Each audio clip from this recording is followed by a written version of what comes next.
தந்தை, மகன், தூய ஆவியாரின் பெயராலே ஆமென். இயேசு கிறிஸ்துவின் அன்புமிக்க சகோதர சகோதரிகளை உங்கள் அனைவருக்கும் கிறிஸ்து இயேசுவின் அன்புகளது வணக்கத்தை தெரிவித்துக் கொள்கின்றேன். இன்று நற்செய்தி பாகமானது லூக்கா நற்செய்தி 4ஆம் அதிகாரம் 16 முதல் 30 வரையில திருவாக்கியங்கள். குறிப்பாக 20, 21. பின்னர் அந்த ஏட்டை சுருட்டி ஏவரிடம் கொடுத்துவிட்டு அமர்ந்தார். தொழுகை கூடத்தில் இருந்தவர்களின் கண்கள் அனைத்தும் அவரையே உற்று நோக்கியிருந்தன. அப்பொழுது அவர் அவர்களை நோக்கி, நீங்கள் கேட்ட இந்த மறைநூல் வாக்கு இன்று நிறைவேறிற்று என்றார்.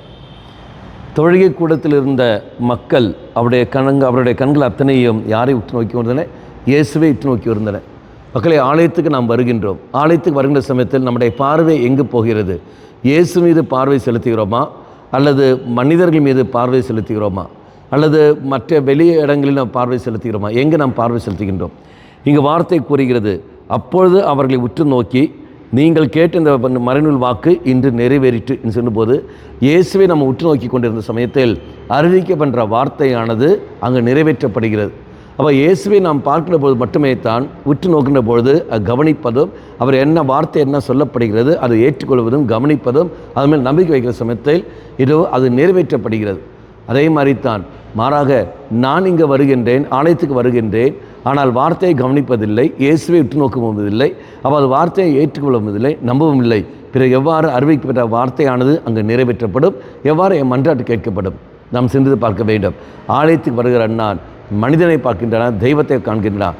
அப்ப வடிவில் தெய்வம் கடந்து வருகின்றார், இறைவார்த்தை வடிவில் தெய்வம் கடந்து வருகின்றார், இறைமக்கள் சமூகத்தில் தெய்வம் இருக்கின்றார். அப்படி என்றால் எப்படி நான் அதை புரிந்து கொள்ள முடியும்?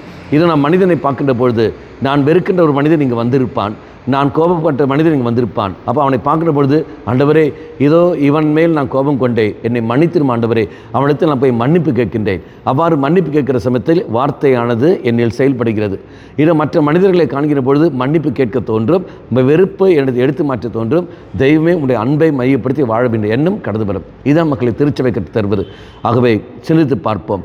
ஆலயத்துக்கு வருகிற நான் எந்த நோக்கத்தோடு மனிதரை நான் காண்கின்றேன், எந்த நோக்கத்தோடு நான் பங்கெடுக்கின்றேன், அதுக்கு ஏற்றபடி பதில் கொடுப்போம். கண்களை மூடிக்கொள்ளுங்கள். நல்லவனாய் தெய்வமே, உண்மையில் நம்பிக்கை வைத்து செயல்பட கிருபை தந்திரலும். அறிவிக்கப்படுகின்ற வார்த்தையானது அத்தனையும் செயல்படுகின்றது. அது நிறைவேற்றப்பட வேண்டும் என்றால் நான் அதுக்கு ஒத்துழைப்பை கொடுக்க வேண்டும். அந்த ஒத்துழைப்பை கொடுக்கிற மனநிலை எனக்கு தந்திரலும். நான் உண்மையில் நம்பிக்கை வைத்து செயல்பட கிருபையும் தந்திரலும். அம்மா மாதாவே, தெய்வ மாதாவே, எங்கள் மாதாவே, என் அன்னையே, விசேஷமாக எங்களுக்காக பரிந்து பேசும். ஆமேன். தந்தை, மகன், தூய ஆவியாரின் பெயராலே ஆமேன்.